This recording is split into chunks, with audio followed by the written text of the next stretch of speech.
Eto na nga mga chong, marami tayong basketball updates. Kahapon, unang ginalaw ni Boss Al ang Magnolia Hotshots. Kinuha nila si Chris Kun, kapalit ni Aris Junicio, at mukhang hindi pa tapos ang SMC dahil ayon sa mga insiders, next nang gagalawin ay ang Barangay Ginebra. Pag-uusapan din natin sa dulo kung bakit alanganin ngayon ang lagay ng kupunan ni Coach Tim Cone. Kahapon nga mga chong ay pumutok yung balitang trade kung saan nakuha ng Magnolia si Chris Kun. Pero sa loob ng SMC camp ay may bulungan na next na daw ay ang Barangay Ginebra. Ayon sa mga insider reports, hindi pa tapos ang galaw ng SMC at mukhang susunod na talaga ang kupunan ni Coach Tim. Kung matatandaan natin, ilang araw lang ang nakalipas kung saan napabalitang hindi raw masaya si Boss Al Francis Chua sa performance ng Barangay Ginebra na may 1 win at 3 losses. At para sa team na laging contender sa championship ay hindi yan acceptable. Kaya ang tanong ng lahat ngayon, sino ang mawawala? Sino ang ipapasok sa Barangay Ginebra? Alam naman natin na may problema talaga ang Ginebra sa front court.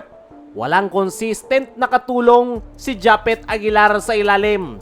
Oo, nandyan si Norbert Torres, pero kulang pa rin ang kanilang rotation sa ilalim at naramdaman nila yung problemang yan noong makalaban nila ang San Miguel sa Dubai. So, kung magte-trade ang Ginebra, posibleng big man ang kanilang target. Sa ngayon, may ilang mga pangalan ang lumulutang na gustong makuha ng mga fans. Meron gustong kunin sa free agency, meron naman via trade. Meron ding mga nagsasuggest na kunin si Greg Slaughter. Pero sinagot na yan mismo ni Coach Tim na as of now, wala silang planong kunin si Greg. Pero possible na magbago ang kanilang isip. Pero syempre, kung kukuha ng bagong big man ang Ginebra, sino naman kaya ang kanilang ibibigay? Marami ang nagsasabing baka isa sa mga wing players ang kanilang may trade. Lalo na't loaded ang Ginebra sa guard to wing position. Pero kung titingnan mo yung lineup ng Ginebra, meron silang isang mabigat na po pwedeng gawing trade asset.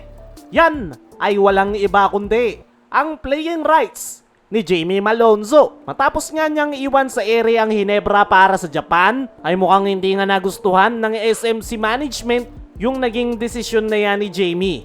Kaya naman, ayon sa mga source, isa raw si Jamie Malonzo sa planong gawing trade asset ng Barangay Ginebra. Para sa akin mga chong, okay na itong si Jamie Malonzo ang gawing trade asset ng Barangay Ginebra. Napakataas pa nga rin ng trade value nitong si Malonzo, kaya makakakuha ng kapalit na quality player ang Barangay Ginebra kapag si Malonzo ang kanilang ititrade. Kilala natin itong si Boss Al Francis Chua. Once na hindi niya magustuhan ang yung attitude o bigla ka na lang umalis, ay malamang sa malamang ay wala ka nang babalikan. Kaya napakalaki talaga ng chance na si Jamie Malonzo ang gagawing trade asset ng Ginebra sa pinaplanong trade ni Boss Al Francis Chua. Sana lang talaga ay big man ang kanilang makuha. Dahil yan nga yung problema ngayon ni Coach Tim sa kanyang kupunan.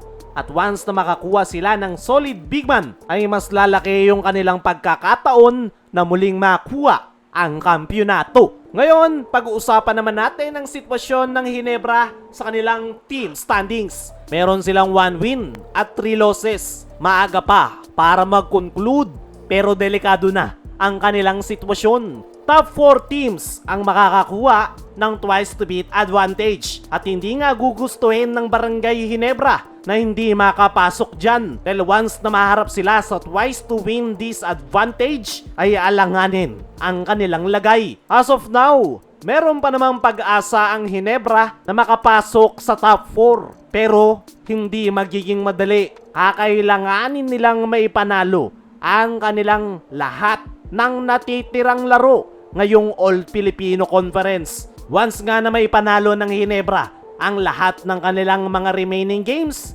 hindi pa rin sigurado na makakapasok sila sa top 4. Kaya naman, every game counts at importante yung magiging quotient system. Hindi na po pwedeng magkamali ang Barangay Ginebra at sana lang talaga ay maipanalo nila ang lahat ng kanilang mga remaining games. Kaya mga chong, ano ang masasabi nyo? Naalanganin ng lagay ng Barangay Ginebra. Ano rin yung masasabi nyo na susunod ng gagalawin ni Boss Al ang Barangay Ginebra? I-comment mo lang dyan sa ibaba.